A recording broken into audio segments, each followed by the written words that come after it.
வணக்கம். Welcome to கதை திரட்டு audio books. இந்த வீடியோவில் நம்ம என்ன கதை கேட்க போகிறோம்னா, ஒருத்தல் சிறுகதை. நம்ம சேனல் இது வரைக்கும் சப்ஸ்கிரைப் பண்ணாதவங்க சப்ஸ்கிரைப் பண்ணுங்க. பக்கத்தில் இருக்கிற பெல் ஐக்கானை கிளிக் பண்ணி ஆல்ங்கிற ஆப்ஷனை ப்ரெஸ் பண்ணுங்க. ஸோ தட் நான் போடுற கதைகளை உடனுக்குடனே நீங்கள் கேட்கலாம். வாங்க கதைக்குள்ளே போகலாம்.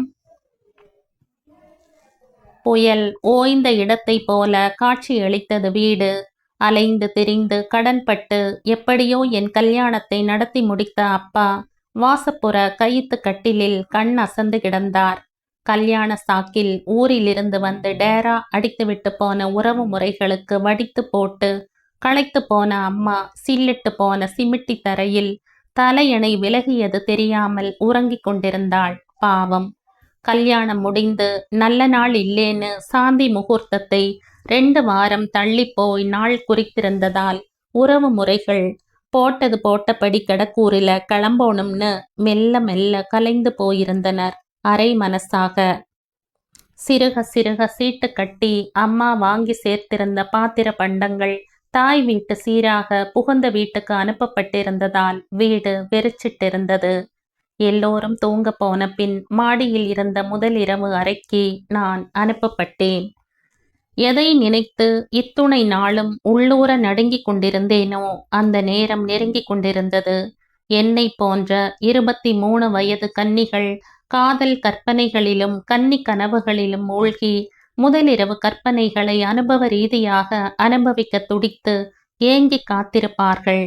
ஆனால் நானோ ஏனோ உள்ளூர பயம் பிள்ளை பூச்சியாய் நெஞ்சை பிராண்டியது. கதவை சாத்திய அவர் என்னை நெருங்கிய போது மேனி எங்கும் மின் அதிர்வாய் நடுக்கம் பரவியது. படபடப்பை கட்டுப்படுத்த முயன்றும் ஏனோ நான் தோற்று போனேன். எனக்கு மட்டும் ஏன் இந்த திகில்? கௌரி.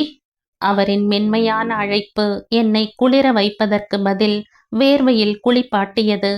பயப்படாத என்று அவர் என்னை நெருங்கிய போது குப் என்று நெருப்பு பற்றியவளாய் ஆவேசத்தில் உடம்பு விதிர்த்தது, விரைத்தது.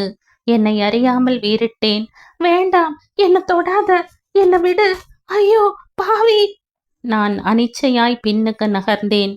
கண்கள் நிலை குத்த நினைவு மயங்க அப்படியே சரிந்தேன். நான் கண் விழித்த போது கவலை தோய்ந்த முகத்தோடு என் கணவர் என் முகத்தில் நீர் தெளித்து கொண்டிருப்பதைக் கண்டு என் செயலுக்காக வருத்தப்பட்டு தலை குனிந்தேன். என் கட்டுப்பாட்டையும் மீறி எப்படி இது நேர்ந்தது? மூடிய கதவுக்கு வெளியே அப்பாவின் பரபரப்பான குரல். மாப்ள, என்னமோ சத்தம் கேட்டுதே. இவர் கதவை திறந்து பார்த்து சொன்னார். கரப்பாம்பூச்சியை பார்த்து உங்க பொண்ணு அலறிட்டா, வேற ஒண்ணும் இல்ல. சின்ன வயசுல இருந்தே அவளுக்கு கரப்பாம்பூச்சின்னா பயம். இன்னும் அந்த பயம் விலகல. புரியாத பொண்ணு. தனக்குத்தானே முணுமுணுத்தபடி அப்பா மாடிப்படியில் தூக்க கலக்கத்தோடு இறங்கி செல்வது தெரிந்தது. கௌரி, என்னாச்சு? எதனால மயங்கி விழுந்த? மயிலிறகால் காயத்துக்கு மருந்து தடவுகிற மாதிரி இதமாக நெஞ்சை வருடிய அவரது பரிவில் கரைந்து போனேன். பயத்தோடு அவரை ஏறிட்டேன். நெஞ்சின் பதற்றம் விழிகளில் தொற்றிக்கொண்ட மாதிரி படபடப்போடு பார்த்தேன். எனக்கு ரொம்ப பயமா? அவர் கலகலவென்று சிரித்தபடி என்னை உச்சி முதல் கால் வரை பார்த்தார். இந்த 23 வயசுல பக்குவப்பட்ட பருவத்துல பயமா என்கிற கேள்வி அந்த பார்வையில் தொக்கி நின்றது. உன் பயம் நீங்கிற வரைக்கும் நான் உன்னை தொடல, போதுமா? ஆனாக்கா? ஆனா எதனால பயம்னு எதையும் மறைக்காம சொல்லுமா. முதலா ஒரு ஆம்பளை தொடரப்போ ஒரு பெண்ணுக்கு சிலிர்ப்பும் பரவசமும் தான் தோணும். இப்படி வேரத்த மரம் போல மயங்கி சாய வைக்காது. உன் அடி மனசுல பலமான காயம் ஏதோ பட்டு ரணமாக இருக்கிற மாதிரி தோணுது. எப்ப உன் கழுத்துல 3 முடிச்சு போட்டனோ அந்த கணத்துல இருந்து உன் சுக துக்கங்களில் எனக்கும் சம பங்கு இருக்கு. உன் மனதை அழுத்திட்டு இருக்கிற அந்த பாரத்தை நீ இறக்கி வச்சு இளைப்பாற நினைச்சா, என்னை நம்பினா நீ எதையும் மறைக்காம சொல்லலாம் கௌரி. இங்கிதம் நிறைந்த அவரது சொற்களின் மென்மையில் நான் நெக்குருகி போனேன். புத்தம் புது மனைவியின் உடம்பையே பார்க்கிற ஆண்கள் மத்தியில் அவளுக்கும் மனசுன்னு ஒண்ணு இருக்குன்னு தார்மீக சிந்தனையோடு தன் உல்லாசங்களை ஒதுக்கிவிட்டு இந்த முதலிரவில் கழிவிரக்கத்தோடு அவர் கேட்டபோது என் நெஞ்சினுள் உறைந்து இறுகி கிடந்த பனிப்பாறை நெக்குவிட இவரது அன்பின் கதகதப்பில் மெல்ல மெல்ல கசியத் தொடங்கியது. இவ்வளவு நல்லவரா என் கணவர்? அதை அவரிடம் சொல்லத் தொடங்கினேன். அப்போது எனக்கு 16 வயது. வெளுத்தது எல்லாம் பால் என்று நம்பும் கிராமத்து வாசம். உடுமலைப்பேட்டையை ஒட்டியிருந்த கிராமம் அது. அப்பாவுக்கு நிலையான வேலை இல்லை. அவ்வப்போது கிடைத்த வேலைகளை செய்து கொண்டிருந்தார். தெரிந்த நண்பர் மூலம் பம்பாயில் நல்லதொரு வியாபார கம்பெனியில் வேலை கிடைக்க கிராமத்தை விட்டு போனார். 6 மாதமாக அவரிடமிருந்து காசு பணம் ஏதும் வரவில்லை. எப்போதாவது கடிதம் மட்டுமே வரும். பிறகு அதுவும் நின்று போனது. விசாரித்த போது வசதியான இடத்தில் வேறொருத்தியோடு குடும்பம் நடத்துவதாக தெரிந்தது. அம்மா இடிந்து போனாள். உப்பு அரித்த கலமாய் உள்ளுக்குள் உடைந்து போனாள். பாவாடை தாவணியில் பருவ பெண்ணாய் நின்ற என்னை கரை ஏத்தணுமே. பாட்டி அம்மாவை பெத்தவதான். கிராமத்து வீட்டின் ஒரு பகுதியை தடுத்து அம்மாவுக்கு கொடுத்தாள் குடியிருக்க. வாடகை தொல்லை இல்லாமல். நாங்கள் குடியிருந்த வீட்டுக்கு சற்று தொலைவில் ஒரு பள்ளிக்கூடம் இருந்தது. உயர்நிலை பள்ளிதான். சுத்து வட்டாரத்தில் ஹோட்டலோ காஃபி கடையோ கிடையாது. 2 கல் தொலைவில் பஸ் நிறுத்தத்தில் தான் ஒரு நாயர் கடை இருந்தது. அம்மாவுக்கு நல்ல கை பக்குவம். மணக்க மணக்க சமைப்பாள். சமையலைத் தவிர இந்த உலகத்தில் அவளுக்கு வேறெதுவும் தெரியாது. படிப்பறிவு இல்லாதவள். அந்த பள்ளிக்கூட வாத்தியார்களுக்காகவும் மற்றவர்களுக்காகவும் வீட்டின் முன்பகுதியில் மெஸ் தொடங்கினாள் அம்மா. ஆரம்பத்தில் டல்லடித்த மெஸ் போக போக களை கட்டத் தொடங்கியது. அம்மாவின் வத்த குழம்பும் அவியலும் அடையும் பிரசித்தமானது. வெளியூர் பஸ் பயணிகளும் சாப்பிட வந்தனர். உள்ளூர் பள்ளிக்கூட ஆசிரியர்களும் வாடிக்கையாளர்கள் ஆனாங்க. கொஞ்சம் கொஞ்சமாக பணம் சேர்ந்தது.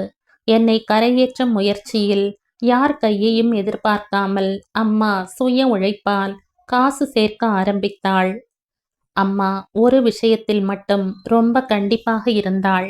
அது சாப்பிட வாடிக்கையாளர்கள் வரும்போது அங்கே நான் தலை காட்டக்கூடாது என்பதில். அப்போதெல்லாம் நான் பின்கட்டில்தான் இருப்பேன். பள்ளிக்கூட வாத்தியார் கோபாலின் மேல் அம்மாவுக்கு ரொம்ப நல்ல அபிப்பிராயம்.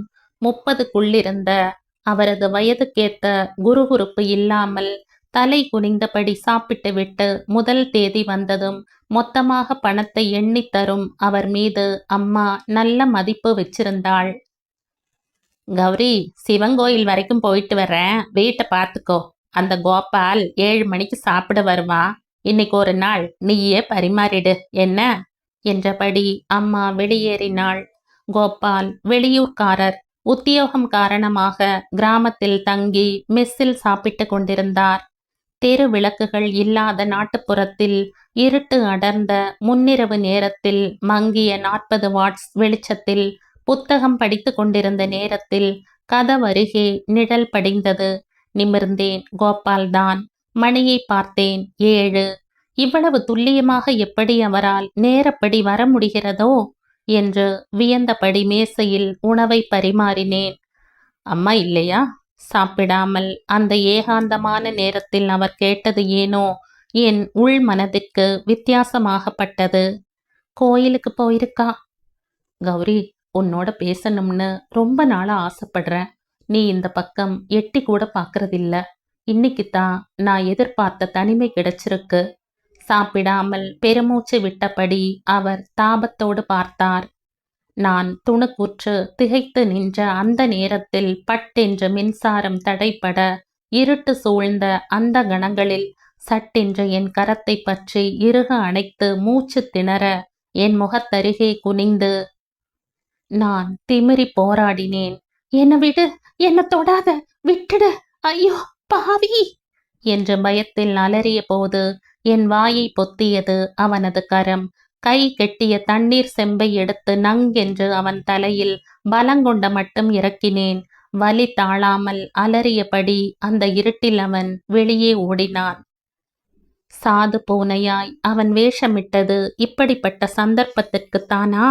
பிரம்மை பிடித்து உறைந்து நின்றேன். மீண்டும் விளக்குகள் எரிந்தன. அம்மா கேட்டாள், சாதம் பரிமாறியிருக்கே, கோபால் வரலையா? இல்ல. அந்த அவமானத்தை அப்படியே அடிமனதில் போட்டு மூடினேன். அம்மாவிடம் கூட சொல்லல. அம்மா புலம்பி அக்கம் பக்கம் தெரிந்து இன்னொரு அக்னி பிரவேசமாகி என் பேரு நார விரும்பல. அந்த அதிர்ச்சியை, அதன் காயத்தை, வலியை வாய்விட்டு சொல்லி ஆற்றாமல் தணலாய் விழுங்கினேன். அதுதான் என் நெஞ்சை எரித்து மனதை ஊனமாக்கியதோ? நான் நெஞ்சிலிருந்த பாரத்தை இறக்கி வைத்த நிம்மதியில் திகிலோடு அவரை பார்த்தேன். தனக்கு மனைவியாய் வாய்த்தவள் ஏற்கனவே ஒருத்தனால் வக்கிர எண்ணத்தோடு தீண்டப்பட்டவள் என்பதை எந்த கணவனால் தான் ஏற்றுக்கொள்ள முடியும்? இனிமேல் இவர் என்னை ஏற்றுக்கொள்வாரா? முதல் இரவிலேயே சோதனை தொடங்கிவிட்டதே. எனக்கு வேறு யாரும் எதிரி இல்லை, நானேதான்.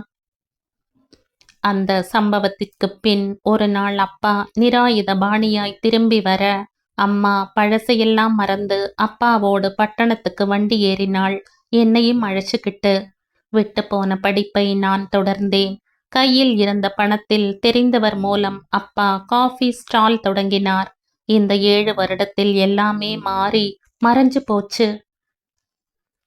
முதல் நாள் போட்ட கோலம் நீர்பட்டு அழிவது போல பழைய சம்பவங்களின் பகட்டு மங்கித்தான் போச்சு. கால ஓட்டத்தில் என்னை கரையேத்த அம்மா பட்ட பாடெல்லாம் மூடிய முதலிரவு கதவுக்கு பின்னே பொடி பொடியாய் நொறுங்கி போகத்தான் வேணுமா? க்ஷண நேர சபலத்தால் உந்தப்பட்டு ஆண் வர்க்கம் செய்கிற செயலுக்கு பெண் ஜென்மம் ஆயுசு பூராவும் சிலுவையை சுமக்க வேணுமா? சம்பந்தப்பட்ட ஆண் ஜாலியாய் எங்கோ வலம் வர பெண்ணுக்கு மட்டும் ஏன் இந்த தண்டனை? அடுப்பு பாத்திரத்தின் தட்டை போல வெப்பத்தில் விதிர்த்து வேர்வையில் நனைந்து போனேன் நான். கௌரி, பயப்படாத. மனசில் இருக்கிறத மறைக்காம சொன்ன உன் வெள்ள மனச பாராட்டுறேன். அந்த சம்பவத்தின் கனம் உன் புதை மனசுல புதைந்து குத்தம் செஞ்சிட்டமோங்கிற உணர்வுல மருகி உறுத்தலோடு உன்னையே நீ கைதியா நினைச்சு குழம்பினதால தான் இந்த விசித்திர நிலை. கணவன் உரிமையோடு முதலிரவில் தீண்டும் போது கூட அவனை அந்த பாவியாகவே எண்ணி விலகின உன் மனோபாவம் நீ மாசு மறுவற்றவள்னு நிரூபிச்சிருச்சு. வாழ்க்கையில இதே போல இடரல்கள் சகஜம். ஒதுங்கி போக இப்போதைய யுகத்துல நீ கத்துக்கணும். உன் மேல எந்த தப்பும் இல்ல. அதனால நீ கவலைப்படாத. உன்னை எனக்கு ரொம்ப பிடிச்சிருக்கு. சாஸ்திர ரீதியாகவும் மன ரீதியாகவும் நீதான் என் மனைவி. என் கரத்தை அழுத்திய பெருந்தன்மையான என் கணவரின் மார்பில் முதன் முறையாக சரிந்தேன். இப்போது எந்த உறுத்தலும் எனக்கில்லை.